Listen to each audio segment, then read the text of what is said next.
Okay folks, been a lot of rain, so I've been getting a lot of wrecks, but I haven't been getting much work done, so just wanted to show you a couple here. These are people that walked away. I've gotten quite a few more, but we've gotten some fatalities here lately, and I don't want to show none of them. But these are average wrecks for around here. You know, we don't get fender benders and stuff like that. Everybody's on 55, 60, 65, 70, whatever. And I got another little video I show you of one that I picked up that actually hit a driveway and jumped and hit a pole about 10 foot up in the air. So, okay folks, here's one for you. This telephone pole moved over, and about 10 foot up on this pole, on that right side right there, you can see where a car hit it. And the car was on my rollback and landed out that far, but it jumped this ditch here.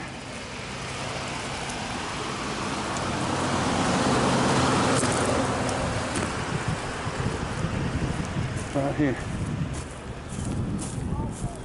Through the ditch, up the culvert pipe, and it's just above that truck right there. You can see where it hit the pole. Of course the truck wasn't sitting there, but and then it landed over there. There you go. Okay, backhoe. So the reason I didn't do a video of loading or unloading this thing, there's just so many people that cried about the tree that was in there, and why didn't you bring a chainsaw, and you know, we had no plans to even move it that day, and just had a battery in the back of my truck and decided to see if it'd start. It started up, so then we decided to move it, you know, and it all just went from there. But you know, if you don't have a chainsaw, you can't just, you know, fabricate one out of nothing. So we wasn't even near home, so we pulled it out of there and nobody got hurt, because pretty normal. Mike, the guy that was driving it, is a derby driver, and he's done them deals where they do a rollover. And just so you can see, this is what I got to deal with. No, what are you doing? Anyway, he is one of the ones that get in the cars and drives down the track and then hits a ramp and rolls the car over and sees how many times they can roll it. So I loaded this thing and unloaded it.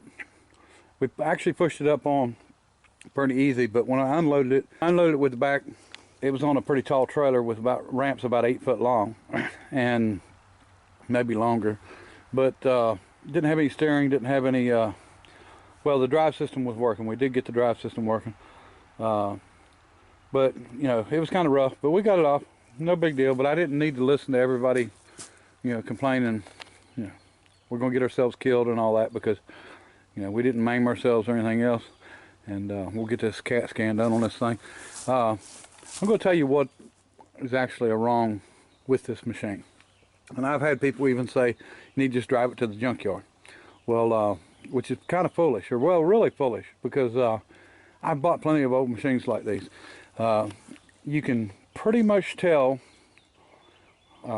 by condition of pins and bushings and stuff like that what kind of condition the machine is in.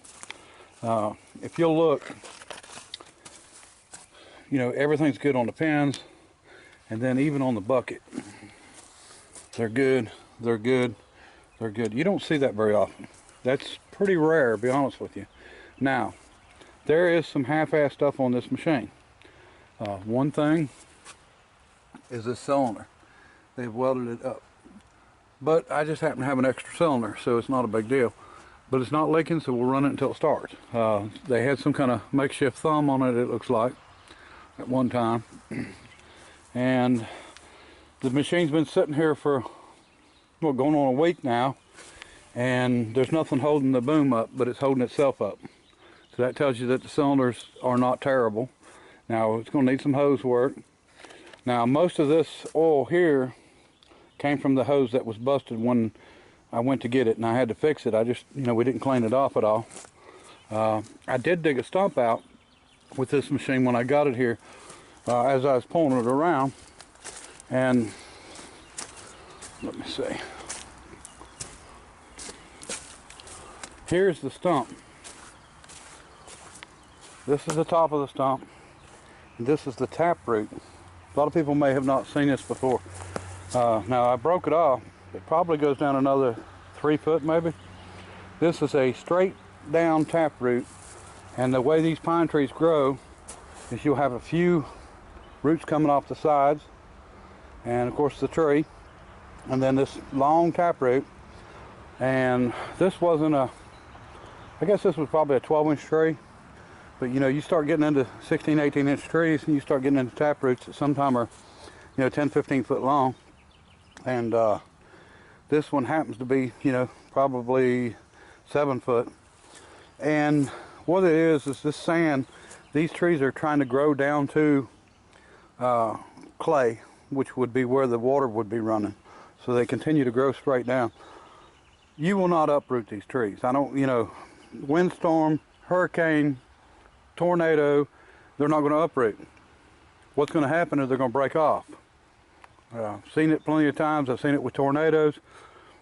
In this particular part of the county, now there's other places in this county where these don't grow this way because there's not as much sand.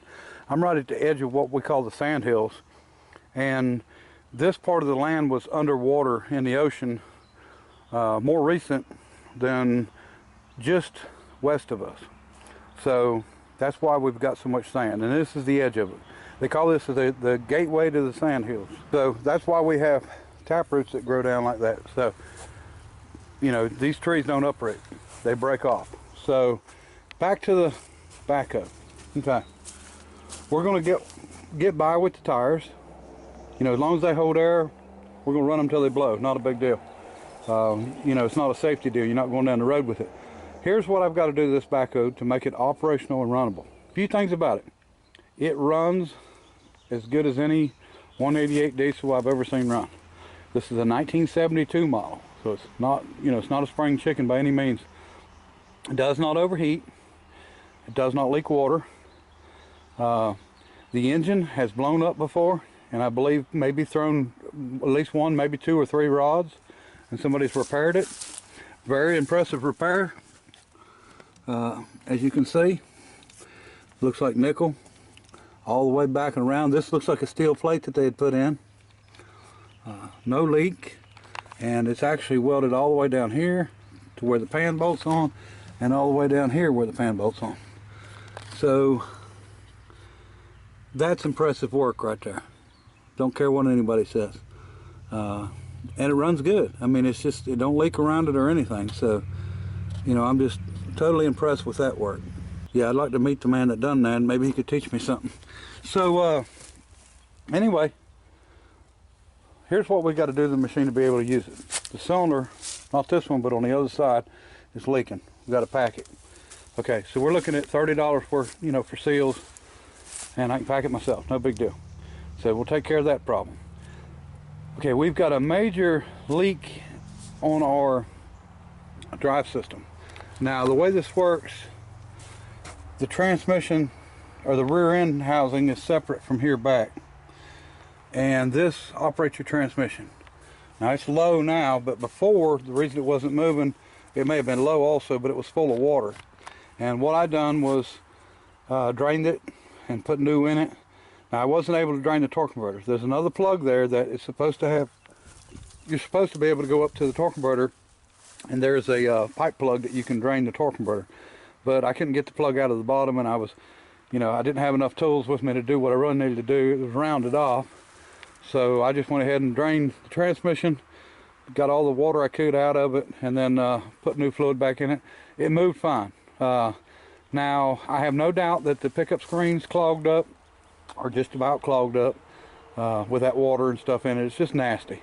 So it is leaking somehow into our bell housing, and it's leaking out around our starter. So the plan is to split this machine, so we can raise this bucket up and actually split it and bring the front end off of it with no issue, and go inside and figure out where it's leaking.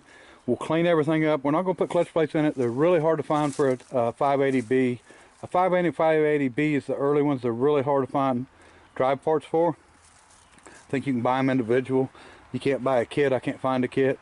I thought about just going through the whole thing, But because it turned out it was moving good and everything, I think we'll be fine. We just need to get our leak taken care of and get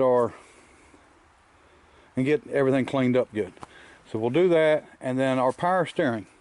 The reason our power steering's not working because our pump's not pumping, and I've already ordered a brand new pump for it, and the pump's only $160 or something like that, so for a new one. And evidently it's a pretty big problem because they've sold a lot of them. It looks like, you know, it's an eBay deal, so I think they sold like 160 of them or something. So, you know, it seems to be a problem with them. So that's it, you know, fix our one leak. Now, I'm sure as we go we'll have hoses pop. This thing's old. Actually, the hoses don't look as bad on this as they do on a lot of the equipment I've bought over the years. I usually clean them up, paint them, and resell, but, you know, I don't plan to resell this one. I've had plenty of backhoes before. Most of them are way more wore out than this one. I understand that a lot of people look at this and they think it's just a pile of junk, but, you know, when you start looking at these bushings and stuff, and you start looking at even the ones in the outriggers, you know, these things are usually completely wore out.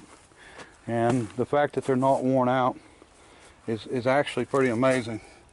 And even on the swing, you know, it's all in really good shape. I've seen them hanging down here so far that this hole didn't line up, but that hole lines up. That's to block it from swinging. And actually there's the pin that goes through it. And you can see it falls right in. So really good shape. I mean, you know, you can't judge a book by its cover, I guess. You got to open a page up. So anyway, I will do some videos on this because we're going to go ahead and try to get this thing taken care of. So we're going to split it. We'll do whatever we need to do to fix the transmission. We'll fix the cylinder, repack it, and then we'll get the steering working. And that's pretty much it. I'm going to service it and change the oil and everything, but the plans is to, you know, go to work with it. No video of loading or unloading.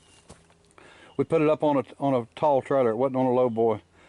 So we had to use some really long ramps, and I could just hear everybody cringing and saying that we're the most dangerous people in the world and we're fixing to kill ourselves, and I just don't need all that negativity in my life. So we got work to do. We don't have time to sit around and complain that things are too hard to do or too dangerous to do.